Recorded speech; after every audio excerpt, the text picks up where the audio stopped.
Nous sommes à Londres en 2027 et l'humanité a perdu du jour au lendemain sa capacité à se reproduire. Theo Faron est un ancien militant politique, maintenant employé de bureau à tendance nihiliste, ce qui fait qu'il choisit presque d'ignorer le contexte politique qui l'entoure. Les frontières britanniques sont fermées depuis 8 ans et l'État traque tous les réfugiés qui sont déshumanisés pour ensuite les déporter dans des camps. C'est pourtant d'une de ces réfugiés que le salut de l'humanité viendra peut-être. Qui, une jeune fille d'une vingtaine d'années, est enceinte. C'est la première fois qu'une chose de la sorte se produit depuis 18 ans. Et c'est Theo qui se retrouve chargé de la faire traverser le pays en cachette afin de lui faire rejoindre un supposé bateau d'un projet humanitaire qui serait le mieux placé pour gérer ce miracle. Au début du film, on accompagne un Theo apathique, égoïste. Dès la première scène, et alors que tout le monde dans ce café est ému à l'annonce aux informations de la mort de bébé Diego, le plus jeune des humains, il est le seul à s'en foutre totalement et en profite pour commander un café. On ne sait pas encore pourquoi, mais on constate que Theo a perdu foi en l'humanité et privilégie désormais ses intérêts personnels.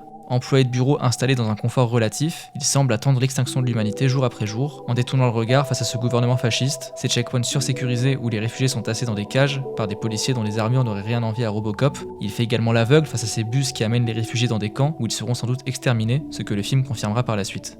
Le gouvernement encourage et récompense la délation et rappelle dans d'innombrables vidéos de propagande que loger, employer ou nourrir un immigré est puni par la loi.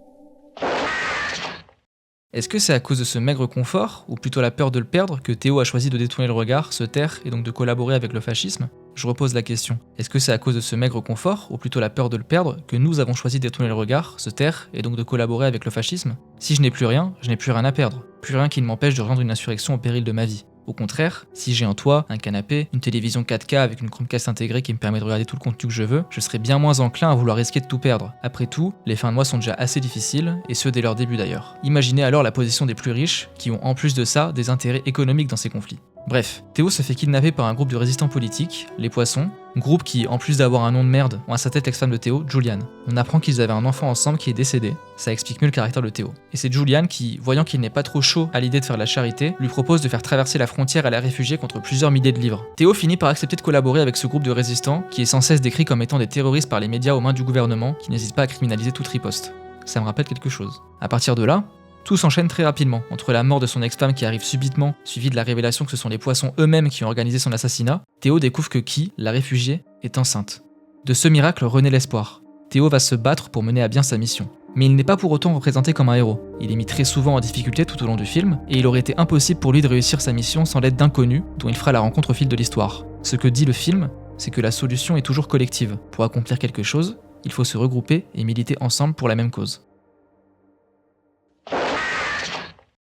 Au fil du film, et alors que Theo se retrouve embarqué dans cette mission décidément casse-gueule, il se voit confronté de plus en plus frontalement au réel, et n'a cette fois pas la possibilité de détourner le regard. Ce qui était avant du bruit de fond, du flou d'arrière-plan, est devenu son cadre. L'utilisation d'un objectif à très grand angle permet d'accentuer cet effet. Il n'y a plus de flou, et plus de possibilité de se mettre des œillères. Theo est maintenant au cœur des bombardements, qui n'étaient auparavant que des images sur papier ou écran. Ce grand angle, une fois associé à ces très longs plans séquences en immersion dans l'action, fait forcément penser à des images documentaires, plus particulièrement à des images de reporters de guerre qu'on a tous vues et qu'on continue de voir aujourd'hui en Palestine notamment. Les Fils de l'Homme est un film très riche en références. À travers ce simple postulat dystopique, on peut en fait transposer énormément de faits politiques réels. Le film sous-entend évidemment une possible crise climatique, mais fait également référence à la crise de la vache folle ou encore à une crise nucléaire. On voit également une référence à la prison d'Abu Ghraib lorsque Myriam est encapuchonnée. Prison qui a été un véritable terrain de jeu en Irak pour les États-Uniens afin d'y faire leurs pires tortures, de la privation de sommeil en passant par différents types d'abus physiques et sexuels jusqu'aux exécutions.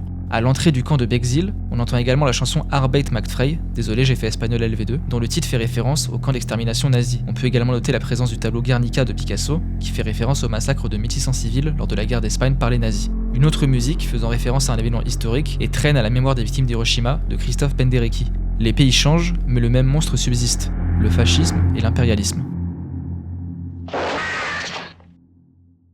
Bon, parlons de la Palestine, car vous l'aurez sûrement compris avec mes sous-entendus bien lourds, mais cette vidéo n'est en réalité qu'un prétexte pour parler de ce qui se passe à Gaza depuis bientôt 8 mois et 75 ans. Le film, bien qu'il prend place dans un avenir dystopique, montre évidemment énormément de parallèles avec les terres colonisées d'aujourd'hui, et avec l'actualité, on est obligé d'y voir ce qui se passe en Palestine. Il est important de rappeler que ce génocide n'a pas commencé le 7 octobre 2023, suite au crime de guerre du Hamas. Il est important de rappeler que ce n'est pas une guerre de religion et ethnique, que nos États impérialistes ne se servent de l'antisémitisme que pour l'instrumentaliser et ne donnent pas la parole aux voix juives décoloniales, comme le collectif Tzedek ou l'Union juive française pour la paix par exemple. Il est important de rappeler que l'ONU atteste de plus de 30 000 morts à Gaza depuis le mois d'octobre, dont plus de 12 000 enfants. Il est important de rappeler une nouvelle fois que cette colonisation n'a pas commencé en octobre 2023, que 6 399 Palestiniens ont été tués par l'armée israélienne entre le 1er janvier 2008 et le 31 août 2023, qu'avant tout ça, en 1948, 900 000 Palestiniens ont été forcés de quitter leur terre. Comme dans Les Fils de l'Homme, le gouvernement israélien est un gouvernement fasciste, qui déshumanise une population. On se rappelle des mots de leur ministre de la Défense, qui qualifie en octobre les Palestiniens d'animaux humains. Depuis le mois d'octobre, le gouvernement israélien a forcé les Gazaouis à se déplacer au sud de la bande de Gaza, dans des camps de réfugiés, pour ensuite les bombarder, ce qui a donné lieu aux images horribles à Rafah au mois de mai.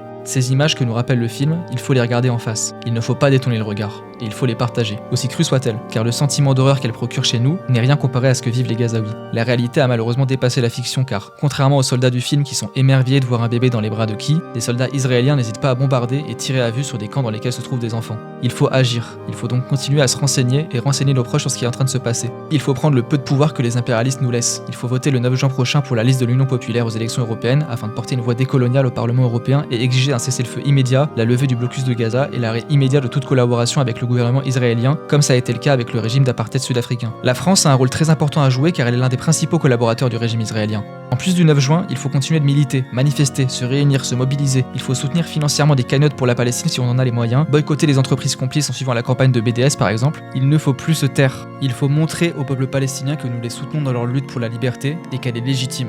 Palestine vivra, Palestine vaincra.